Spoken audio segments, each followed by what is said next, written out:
नमस्कार, दृष्टि आईएएस के इन न्यूज प्रोग्राम में आपका स्वागत है। आज के इन न्यूज का टॉपिक है विश्व पर्यावरण दिवस 2021 और इथेनॉल मिश्रण 2020-2025 रिपोर्ट। आज का यह टॉपिक जीएस पेपर 3 के पर्यावरण खंड से जुड़ा हुआ है। तो देख लेते हैं डायमेंशंस जिन पे हम आज की चर्चा करेंगे। खबर पर नजर डालेंगे, प्रमुख बिंदु जानेंगे रिपोर्ट के। भारत में इथेनॉल मिश्रण 2020-25 रिपोर्ट के मुख्य तथ्य क्या हैं वह जानेंगे। इथेनॉल क्या है वह समझेंगे। इथेनॉल मिश्रित पेट्रोल कार्यक्रम के बारे में जानेंगे। विश्व पर्यावरण दिवस 2021 का उद्देश्य, विषय यानी थीम, मेजबान देश और अन्य प्रमुख तथ्य। पारिस्थितिक तंत्र की बहाली यानी इकोसिस्टम रिस्टोरेशन क्या है वह समझेंगे। एनवायरमेंटल परफॉर्मेंस इंडेक्स 2020 के बारे में जानेंगे। निष्कर्ष और अंत में रहेगा आपके लिए प्रश्न। तो चलिए सबसे पहले खबर पर नजर डालते हैं। आज विश्व पर्यावरण दिवस के अवसर पर देश में इस दिवस को चिन्हित करने के लिए वीडियो कॉन्फ्रेंसिंग के जरिए एक कार्यक्रम का आयोजन किया गया, जिसका विषय था बेहतर पर्यावरण के लिए जैव ईंधन को बढ़ावा देना, यानी promotion of biofuels for the better environment.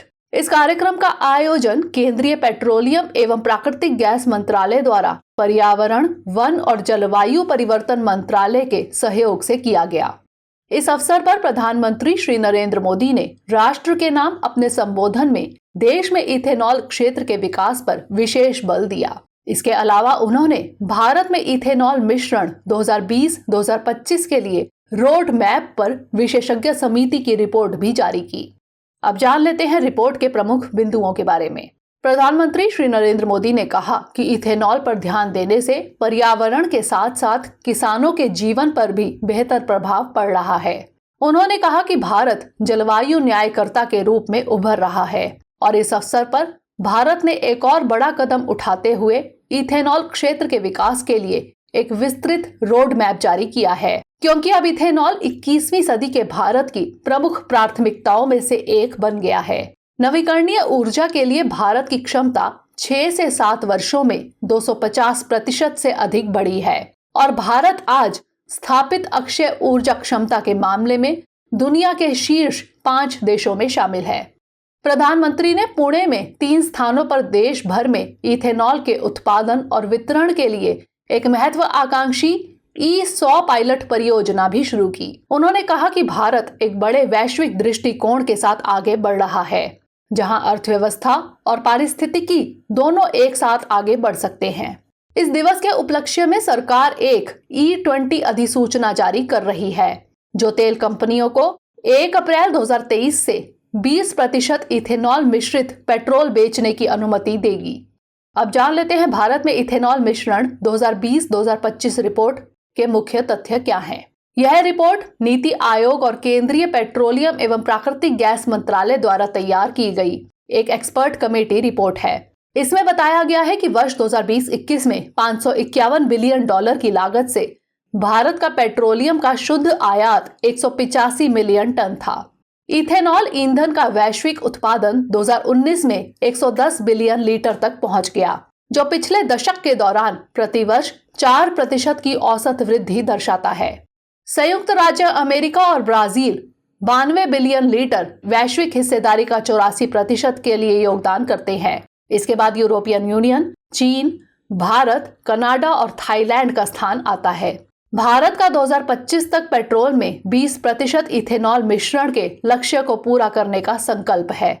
अब समझ लेते हैं कि इथेनॉल क्या है। इथेनॉल प्रमुख जैव ईंधन में से एक है। यह एक वैकल्पिक ईंधन स्रोत होने के अलावा एक रासायनिक विलायक के रूप में भी प्रयोग किया जाता है। यह एक जल रहित एथिल एल्कोहल है, जिसका रासायनिक सूत्र C2H5OH होता है। इथेनॉल के पेट्रोल के सम्मिश्रण से ईंधन का अधिक पूर्ण दहन संभव हो पाता है, जिसके परिणाम स्वरूप पर्यावरण प्रदूषकों के उत्सर्जन में कमी आती है। भारत में इथेनॉल का उत्पादन मुख्य रूप से किण्वन प्रक्रिया यानी फर्मेंटेशन द्वारा गन्ना के शीरा यानी मोलासिस से किया जाता है। इथेनॉल को अलग अलग प्रकार के मिश्रण उत्पाद बनाने के लिए गैसोलीन के साथ मिश्रित किया जाता है। इथेनॉल सम्मिश्रण की आवश्यकता इसलिए है क्योंकि भारत आयातित कच्चे तेल पर अपनी निर्भरता को कम करना चाहता है। अब जान लेते हैं इथेनॉल मिश्रित पेट्रोल यानी EBP कार्यक्रम के बारे में। इस कार्यक्रम को खाद्यान्न जैसे मक्का, ज्वार, बाजरा आदि से ईंधन निकालने के लिए शुरू किया गया है। इथेनॉल मिश्रित पेट्रोल यानी इथेनॉल ब्लेंडेड पेट्रोल कार्यक्रम के तहत वर्तमान में तेल कंपनियों द्वारा अधिकतम 10% इथेनॉल मिश्रित पेट्रोल यानी E10 की बिक्री की जाती है। इसका उद्देश्य पेट्रोल में इथेनॉल का मिश्रण कर पर्यावरण को जीवाश्म ईंधनों के इस्तेमाल से होने वाले नुकसान से बचाना, किसानों को क्षतिपूर्ति दिलाना तथा कच्चे तेल के आयात को कम कर विदेशी मुद्रा बचाना है। इसके अलावा E20 ईंधन, गैसोलीन और इथेनॉल 20% का मिश्रण होता है। अब बात करते हैं विश्व पर्यावरण दिवस 2021 के बारे में। विश्व पर्यावरण दिवस यानी वर्ल्ड एनवायरनमेंट डे प्रत्येक वर्ष 5 जून को मनाया जाता है। विश्व पर्यावरण दिवस के बारे में शुरुआती चर्चा वर्ष 1972 में मानव पर्यावरण पर आयोजित संयुक्त राष्ट्र सम्मेलन के दौरान हुई थी। पहले विश्व पर्यावरण दिवस का आयोजन वर्ष 1974 में किया गया था। विश्व पर्यावरण दिवस का उद्देश्य पर्यावरण की सुरक्षा के लिए वैश्विक स्तर पर जागरूकता फैलाना है। जान लेते हैं विश्व पर्यावरण दिवस की थीम के बारे में। विश्व पर्यावरण दिवस पारिस्थितिकी तंत्र की बहाली यानी इकोसिस्टम रिस्टोरेशन पर केंद्रित है और इस वर्ष की इसकी थीम री इमेजिन, रिक्रिएट, रिस्टोर रही। विश्व पर्यावरण दिवस 2020 का विषय था सेलिब्रेट बायोडाइवर्सिटी। गौरतलब है कि 1974 के प्रथम विश्व पर्यावरण दिवस का विषय था केवल एक पृथ्वी यानी ओनली वन अर्थ। जान लेते हैं इसके मेजबान देशों के बारे में। हर बार अलग अलग देश विश्व पर्यावरण दिवस की मेजबानी करते हैं, जिसमें इससे संबंधित आधिकारिक कार्यक्रमों का आयोजन किया जाता है। इस वर्ष यानी 2021 में इसका वैश्विक मेजबान पाकिस्तान है। वर्ष 2020 में इस दिवस की मेजबानी कोलंबिया ने जर्मनी के साथ मिलकर की थी। जान लेते हैं इससे जुड़े कुछ अन्य प्रमुख तथ्य। इस अवसर पर UN decade on ecosystem restoration 2021-2030 को भी लॉन्च किया गया। इस दशक का उद्देश्य हर महाद्वीप और हर महासागर में पारिस्थितिक तंत्र के क्षरण को बचाना, रोकना और वापस पलटना है। यह मानव और प्रकृति के बीच के संबंधों को पुनर्स्थापित करने वाली एक वैश्विक पहल है।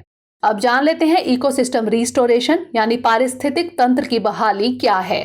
पारिस्थितिकी तंत्र की बहाली का अर्थ है इस क्षति को बचाना, रोकना और वापस पलटना तथा प्रकृति के दोहन से ही इसे ठीक करना, अर्थात उन पारिस्थितिक तंत्रों की वसूली में सहायता करना जो कि खराब या नष्ट हो चुके हैं, साथ ही उन पारिस्थितिक तंत्रों का संरक्षण करना जो अभी भी बरकरार है। यह बहाली कई तरीकों से हो सकती है, जैसे सक्रिय रूप से रोपण के माध्यम से या उस पर पड़ने वाले दबावों को हटाकर, ताकि प्रकृति अपने आप ठीक हो सके। अब समझ लेते हैं EPI यानी एनवायरमेंटल परफॉर्मेंस इंडेक्स 2020 को। यह सूचकांक इसमें शामिल देशों के लिए पर्यावरणीय प्रदर्शन की तुलना, उसके विश्लेषण और उसको समझने के लिए एक मात्रात्मक आधार प्रदान करता है। पर्यावरण प्रदर्शन सूचकांक यानी EPI 2020 में दुनिया भर में स्थिरता यानी सस्टेनेबिलिटी की स्थिति का डेटा संचालित सारांश प्रदान करते हुए 11 समस्यात्मक श्रेणियों में 32 प्रदर्शन संकेतकों का उपयोग करते हुए 180 देशों को पर्यावरणीय, स्वास्थ्य और पारिस्थितिकी तंत्र की वाइटैलिटी पर रैंक दी गई है। इसमें भारत को 168वीं रैंक दी गई, जिसमें इसका EPI स्कोर 27.6 रहा। इसमें शीर्ष स्थान यानी 82.5 स्कोर सहित डेनमार्क ने, जबकि अंतिम यानी 180वें स्थान पर लाइबेरिया जो कि 22.6 स्कोर सहित रहा। इसमें पाकिस्तान, नेपाल, चीन, सऊदी अरब, संयुक्त राज्य अमेरिका, जापान जैसे देश क्रमशः 142वें, 145वें, 120वें, 90वें, 24वें, 12वें स्थान पर रहे। गौरतलब है कि ये संकेतक राष्ट्रीय स्तर पर एक मापदंड प्रदान करते हैं जो कि देश पर्यावरण नीति लक्ष्यों को स्थापित करने के कितने करीब है। EPI एक स्कोर कार्ड प्रदान करता है जो पर्यावरण प्रदर्शन में पिछड़ेपन को उजागर करता है और उन देशों के लिए व्यावहारिक मार्गदर्शन प्रदान करता है जो एक स्थायी यानी सस्टेनेबल भविष्य की ओर बढ़ने की इच्छा रखते हैं। ऐसे में जान लेते हैं कि निष्कर्ष क्या होना चाहिए।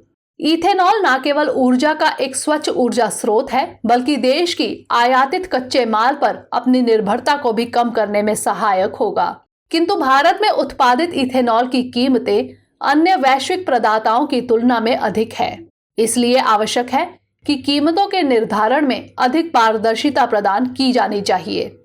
अब नोट कर लेते हैं आज का प्रश्न। विश्व पर्यावरण दिवस के महत्व को समझाइए। पर्यावरण संरक्षण की दिशा में भारत सहित वैश्विक प्रयासों की चर्चा कीजिए। तो ये था हमारा आज का सेशन। अगले सेशन में किसी नए टॉपिक के साथ मिलेंगे। तब तक के लिए धन्यवाद।